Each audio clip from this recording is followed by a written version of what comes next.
All right, probably not showing anybody anything new that does this for a living.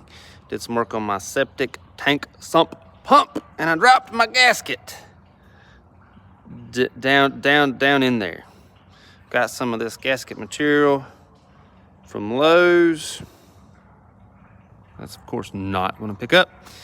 Made myself a gasket and put it together. This is temporary until the gasket gets here because I have already ordered it. Let's see if it works.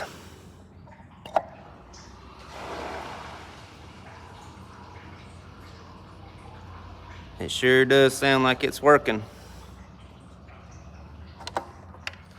Temporary at best, get you through in a pinch.